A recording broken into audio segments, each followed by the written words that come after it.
안녕하십니까. 오늘은 2021학년도 재외국민 12년 특례에 관한 입시 결과를 분석하고 내년도에 지원하게 될 학교들 중에서 서울대학교를 중심으로 해서 안내해 드리도록 하겠습니다. 오늘 방송은 서울대를 중심으로 12특에 대한 결과를 말씀드릴 거고요. 다음번에는 서울대를 제외한 연대나 고대 그리고 다른 학교들을 결과를 가지고 방송하도록 하겠습니다. 오늘은 지난 방송을 카이스트에 대해서 했는데 거기에 대해서 어머님들이 한 두세 가지 질문을 올리셨어요. 그래서 그 방송에 대한 Q&A를 진행하고 그리고 전체적인 입시 일정도 안내해 드리도록 하겠습니다. 그리고 그 이후에 12년 경쟁률을 좀 보면서 전체적으로 12특이 어떤 지원율이 있는지, 그걸 경쟁률이라기보다는 지원자가 어떤지 하는 걸 좀 보고요. 그리고 서울대에 대한 부분들을 좀 더 분석하고 결과를 말씀드리도록 하겠습니다. 먼저 카이스트에 대해서 지금 보시는 것처럼 이렇게 질문하셨어요. 카이스트 합격하려면 IB를 이수하는 경우에 사이언스 2개를 하이 레벨로 해야 된다. 이렇게 말씀하셨는데 사실 이 부분은 예전에 이런 얘기가 많이 돌았죠. 투사이언스를 해야 된다. 당연히 그러니까 수학과 과학 모두를 다 하이 레벨로 해야지 카이스트에서 좋아한다. 뭐 이런 얘기가 있었지만 근데 작년, 재작년 결과들을 놓고 보면 반드시 그렇지는 않습니다. 네. 그 사이언스 2개를 다 해서 점수가 다 좋으면 네, 그럴 경우에는 굉장히 좋죠. 근데 사이언스 2개가 뭐 다 7점이 안 나오는 경우 그렇다면 오히려 어찌 보면 마이너스가 될 수도 있다. 그렇게 생각이 들기도 해요. 그리고 기타 서류권 상위 공대들도 투사이언스가 유리한가라고 말씀하셨는데 그것도 똑같은 것 같아요. 이건 반드시 과목의 문제가 아니라 점수의 문제이기도 하고 그리고 전체적으로 그 공대를 하던 또는 카이스트를 지원하던 학생이 어떤 생각을 가지고 있는지 또 어떻게 준비했는지 이런 것들이 잘 표현되어야지 결과들이 좋은 게 아닌가 이렇게 생각됩니다. 다음 질문에는 영어로 자소서를 써도 되냐고 말씀하셨는데 당연히 됩니다. 네, 당연히 영어로 써도 되고요. 그 다음에 미국 대학과 한국 대학의 자소서 쓰기 어떤 차이점이 있냐고 물어보셨는데 제가 경험한 바로는 미국 대학은 조금 추상적인 개념과 그리고 목표를 정확하게 말하지 않더라도 네, 그리고 충분히 쓸 수 있는 그리고 카몬앱에서 얘기하는 전체적인 질문에 대한 답만 하면 되기 때문에 어떤 보충 질문이 없는 경우에는 그냥 카몬앱만 쓰면 되기 때문에 그렇게 어렵게 느껴지지는 않는 것 같아요. 다만 이제 그 카몬앱에서 보여지는 영어 실력이든지 또는 스토리 라인이 굉장히 탄탄해야지 미국 대학도 좋아하는데 그에 반해서 카이스트를 포함한 모든 한국 대학의 자소서는 질문에 대해서 답을 해야 됩니다. 네. 질문에 대해서 답을 해야 되는데 질문에 대해서 답을 하지 않는 경우가 굉장히 많습니다. 그래서 이 부분은 카이스트만 해당되는 게 아니고 서울대나 다른 대학교도 다 해당이 되거든요. 그래서 서울대학교 설명할 때 끝부분에 한 번 더 말씀드리도록 하겠습니다. 전체 일정을 한번 보실까요? 네, 이제 곧 12월인데 네, 12월에 지금 카이스트가 올해는 28일 월요일까지 원서 접수를 하죠. 그게 12월의 가장 큰 일정이고요. 그 다음에 내년 2월이 되면 12특의 경우에 서울대 원서 접수를 하지 않을까 생각됩니다. 근데 중간에 설이 껴 있어서 그리고 예년에 서울대가 이때 2월 달에 원서 접수하는 거를 좀 미루겠다라고 하는 그런 의지가 있었기 때문에 아마 올해는 2월 말 또는 3월 달로도 갈 수 있다.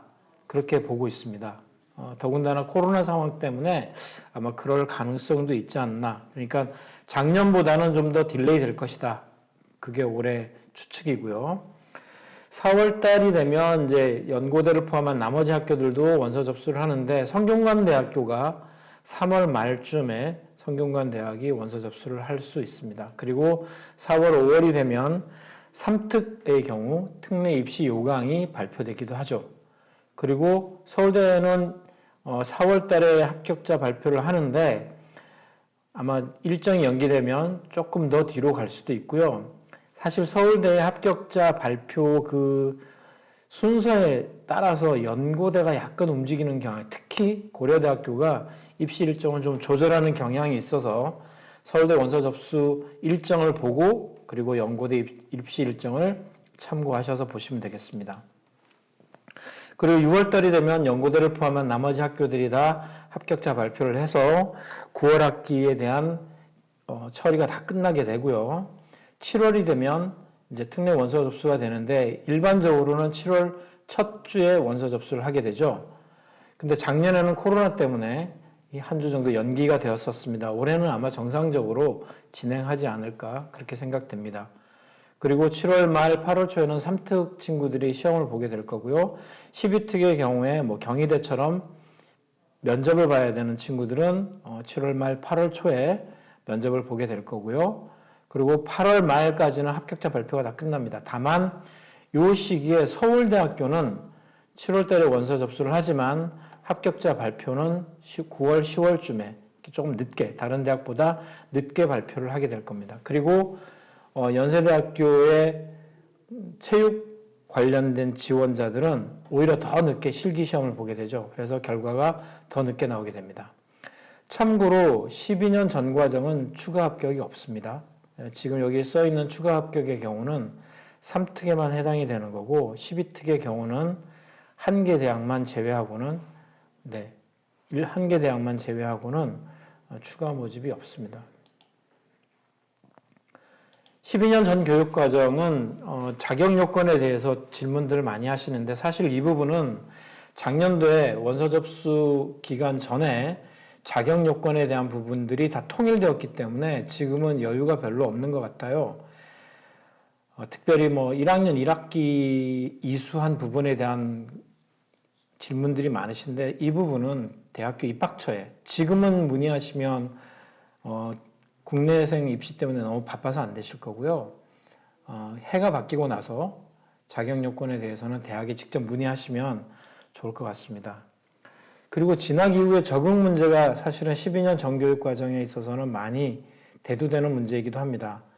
아이들이 자기 실력과는 좀 무관하게 좀 좋은 대학을 진학하는 경우들도 좀 있어서 실은 그것 때문에 적응을 잘 못한다거나 또는 전공을 좀 바꾼다든지 하는 여러 가지 문제가 사실 노출되고 있는 게 사실입니다.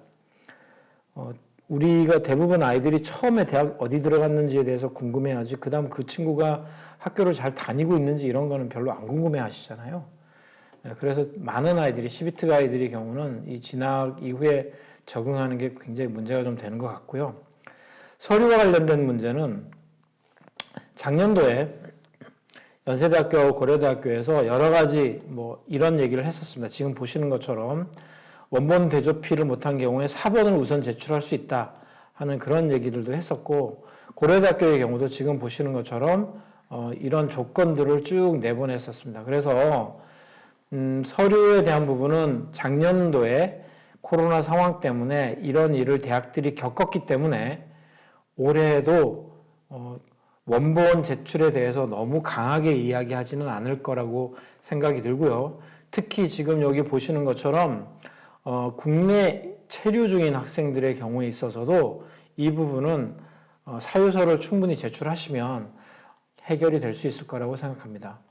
특히 이제 사유서는 이 3특의 경우는 굉장히 중요한 문제이기도 하고 특히 우리 12특의 경우에 있어서는 학기가 1년 이상 2개 학기 이상, 즉 1년 정도가 월반하는 경우, 그 다음에 지금 보시는 것처럼 한국에 체류한 경우 이런 경우들이 굉장히 문제가 될 수 있는데 사유서를 반드시 준비하셔야 됩니다. 꼭 사유서 준비하시고요. 이 사유서는 양식이 있느냐라고 했는데 양식 없습니다. 뭐 예를 들면 이렇게 연대에서 지금 뭐 이런 얘기가 작년도 얘기입니다. 작년도에 연대에서 이렇게 사유서를 보내라 이렇게 했는데 요거는 내용을 상황에 대해서 이렇게 쓰시면 돼요. 글로 써서 일반적인 형식 없습니다. 써서 내시면 되고, 만약에 월반 같은 경우는 학교에서 어떤 이유로 인해서 월반을 하라고 권유했을지, 그럴 경우에는 학교에서 만들어주는 그런 서류, 교장 선생님이든지 아니면 입학처에서든지 이렇게 서류를 해서 사유를 적어서 주면 그것이 가장 좋은 사유서가 되는데, 중요한 거는 사유서 양식이 정해진 건 없다. 그런 겁니다. 네, 다음 12년 전 교육과정 학생들 지원자 숫자를 좀 비교해 보도록 하겠습니다. 너무 오래된 얘기는 말고 이제 작년도 올해 이렇게만 비교해 보시면 좋으실 것 같은데, 전체적으로는 지금 지난 3년 동안에 12특 학생들의 숫자는 늘었습니다. 지금 보시는 것처럼 이 학생들의 숫자가 쭉 늘었죠. 그래서 올해는 지금 서류 쓰는 학교 전체에 7월 달에 원서 쓴 겁니다. 그때 보시면 4,000명이 넘었어요. 근데 이 중에서 다른 학교들, 즉 연대, 고대, 서강대 전체적으로 다 인원수가, 지원자 수가 조금씩 다 늘었습니다. 다 늘었고, 중앙대도 늘었는데 이제 한양대만 조금 빠졌죠. 이거는 큰 차이 없이 그냥 조금 빠진 거라고 봐야 되고요. 아까 말씀드린 것처럼 12특 아이들이 한양대를 만만하게 보고 지원했다가 실제로 대학을 다니면서 힘든 경우들이 많아서 그런 부분들이 후배들에게 좀 알려진 게 아닌가, 그렇게 생각이 됩니다. 지금 여기는 서류 중심 대학들이고요. 그 다음에 경희대를 포함한 학교들이 쭉 이렇게 있는데, 작년에 제가 말씀드릴 때도 건국대학교가 이렇게 많이 뛰었죠. 숫자가 굉장히 많이 뛴 이유가 건국대학교가 지필을 포기했기 때문에, 그리고 서류 전형으로 넘어갔기 때문에 숫자가 확 늘어났고, 지금 여기도 거의 비슷한 숫자가 지원했습니다. 올해 12특 친구들이 조금 눈여겨볼 학교 중에 하나는 인하대학교입니다. 인하대학교가 시험이 없어지고 이제 건국대와 마찬가지로 서류평가로 돌아왔습니다. 인하대, 공대 이런 학교 정말 좋은 학교인데 12특 아이들에게는 좋은 기회가 열리는 거겠죠. 나머지 지금 동국대는 여전히 숫자가 작은 이유는 시험을 보기 때문에 그런 거고요. 떠오르는 학교 중에 많이 지원하는 게 이제 가천대입니다. 가천대. 서울과 가깝고 강남과 가깝고, 그리고 투자를 많이 하는 학교로서 가천대는 사실 좋은 평판을 가지고 있고 지속적으로 성장하는 학교라 12특 아이들의 경우에 있어서는 가천대학교도 굉장히 좋은 선택 중에 하나라고 생각이 듭니다.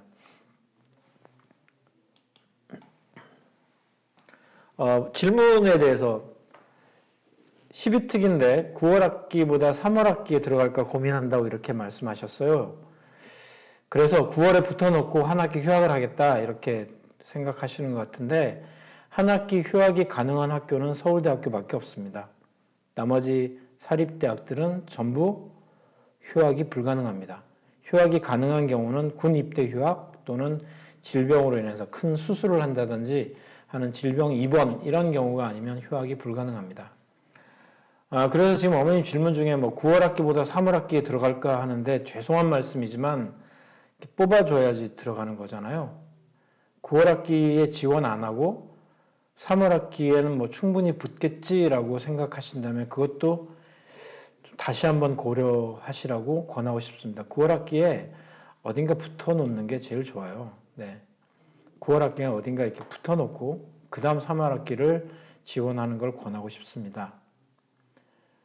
그 다음 9월 학기에 지원했는데 불합격했다. 그러면 다시 같은 학과에 지원하면 합격이 가능한가요? 라고 말씀하셨는데, 이렇게 얘기를 하면 대학 입장에서는 한번 떨어뜨린 친구를 다시 붙이는 거잖아요. 그러면 떨어뜨린 것에 대한 정당성이 사라지죠. 떨어뜨린 것이 틀렸다는 얘기가 되는데, 그럼 대학이 앞에 건 틀렸고 지금 거는 맞다라고 결정을 번복하는 꼴이 되니까 이거는 아닌 것 같아요. 그래서 주로 보면 같은 학과에 지원하지는 않습니다. 과를 바꿔서 다른 과를 지원하는 경우가 더 많죠. 또 다른 질문은 자연과학대보다 공대가 인원을 많이 뽑기 때문에 합격 확률이 좀 더 높은 건가요? 라고 물어보셨는데, 제가 볼 때는 자연과학대와 공대를 비교해 봤을 때 인원이 많다 이런 것도 있지만 실질적으로는 공대를 지원하는 친구들의 스펙이나 성적이 훨씬 더 좋은 영향이 있지 않을까. 특히 공대 같은 경우는 당연히 물리해야 되고요.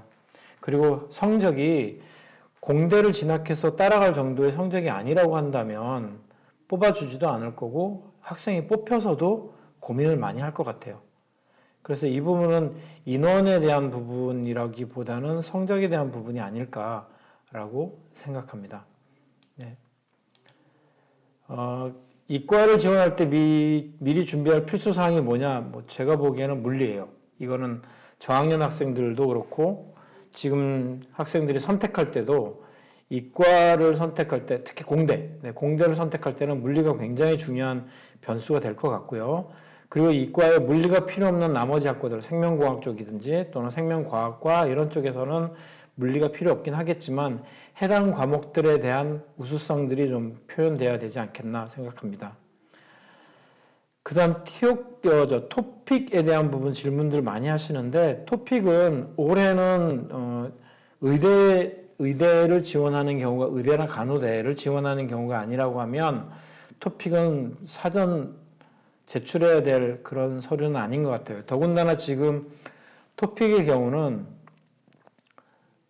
해외에서 지금 시험을 볼 수 있는 상황이 아니에요. 뭐 어머님들이 너무 더 잘 아시겠지만 시험이 뭐 열린다고 했다가도 취소가 되고 그리고 한국에 들어와서 시험을 볼 수 있는 상황은 더더욱 아니고 그래서 이 부분을 대학도 충분히 알고 있기 때문에 그래서 이 부분은 뭔가 조치가 있을 거라고 생각이 들고요. 필수 사항은 아닙니다. 다만 이제 의대가 문제이긴 한데 의대도 올해는 아마 토픽에 대해서 반드시 제출해야 되는 부분으로 하지는 않을 것 같아요. 이거는 나중에 모집 요강이 나오고 나면 그때 한번 더 알려드릴 수 있는 기회가 있었으면 좋겠습니다. 그럼 토플이나 HSK 점수 제출이 가능하냐고 물어보셨는데 가능하죠. 제출한다고 해서 그것이 꼭 평가에 반영되는 건 아닙니다. 그러니까 이거는 제출하지만 반드시 뭐 높은 점수를 가져야만 한다 또는 뭐 이것이 평가에 반영이 된다라고 기대하시지 않으시는 게 좋을 것 같아요. 특히 이 HSK 같은 경우는 많이 질문하시는데 중국에 계시는 어머님들이 HSK가 굉장히 큰 영향력을 발휘할 것이라고 믿으시는 것 같은데 솔직히 말씀드리면 HSK 아무런 영향력이 없습니다. 중문과가 아니라면 중문과를 가는 경우에는 HSK가 어느 정도 위력을 발휘할 수 있겠지만 중문과 아니라고 하면 전혀 도움이 안 된다고 저는 그렇게 생각합니다. 몇 명 정도 선발하는지는 공개한 바가 없기 때문에 알 수는 없는데요. 대략 100명 플러스 마이너스라고 봅니다. 좀 적게 뽑았다 싶을 때는 100명이 안 되고요. 좀 많이 뽑았다 싶을 때는 120명 정도까지도 넘어가는 것 같아요. 이거는 뭐 저의 추측입니다. 선발 방법, 그 다음 성적 이런 얘기인데 이건 다음 화면을 보실까요? 화면이 흐릿해서 잘 안 보이시겠지만 이거는 서울대학교가 실제로 공개한 화면입니다. 저 꼭대기에 보시면 지금 서울대학교 마크 보이시죠? 그래서 이런 단계를 가지고 하는데 가끔 학생들이 이런 거 물어봐요. 우리 해당 학과 교수님이 내 자소서를 볼까요? 이렇게 물어보시는데 지금 여기 보시면 스텝 4나 스텝 5 이런 데 보시면 당연히 해당 학과의 교수님들이 당연히 봅니다. 그러니까 아이들이 자소서를 쓸 때 사실 해당 학과 교수님들이 아니면 알 수 없는 내용들 이런 부분들이 약간 영향을 미칠 수도 있겠다라고 생각할 수 있겠죠. 네. 그리고 성적은 어느 정도냐라고 했는데 이거는 IB 성적만 보여드리는 거고요. 한 2년 전 자료입니다.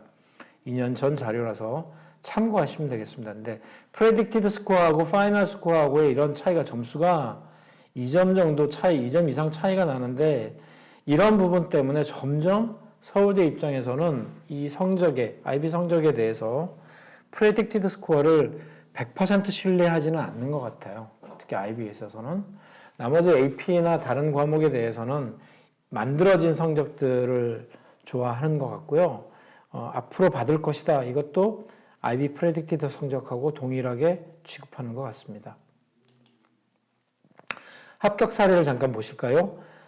제가 지난 방송에서는 제가 9월 전형에 합격한 친구들의 자료를 보여드렸고, 이거는 7월 달에 지원한 학생들의 자료입니다. 근데 똑같은 건 뭐냐면요. 보시면 여기 합격 여부가 예비 합격으로 나와 있죠.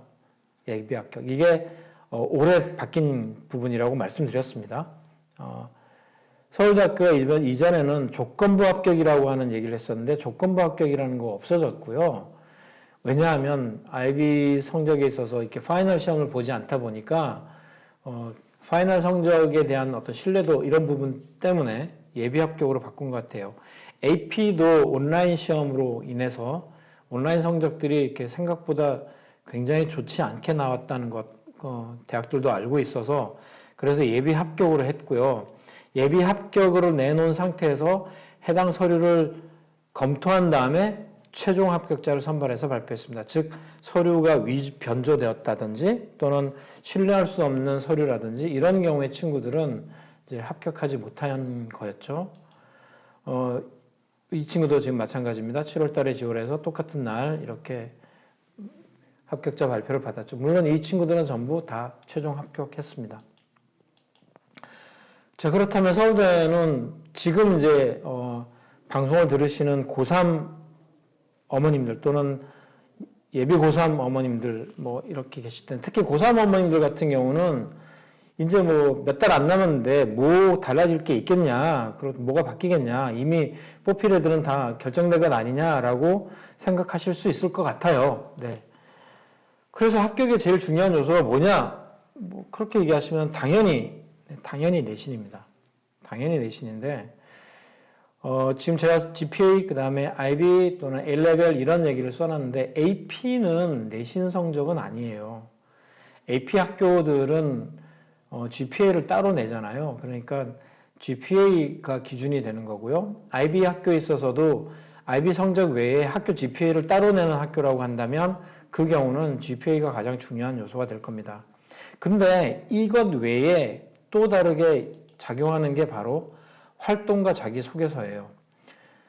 많은 어머님들이 그런 얘기를 하세요. 실질적으로 어떤 아이가 대학을 서울대를 붙었다라고 했을 때 그 친구 성적이 얼마인지, 스펙이 얼마인지 이런 거를 물어보시지 학교에서 어떤 활동을 했는지, 걔의 강점이 뭔지 이런 부분은 사실 잘 물어보시지도 않고 궁금해 하시지도 않으시는 것 같아요. 근데 제가 보기에는 오히려 GPA는 굉장히 높은데도 불구하고 떨어지는 친구가 있고요. GPA가 생각보다 그렇게 높지 않지만 합격하는 친구들도 있습니다.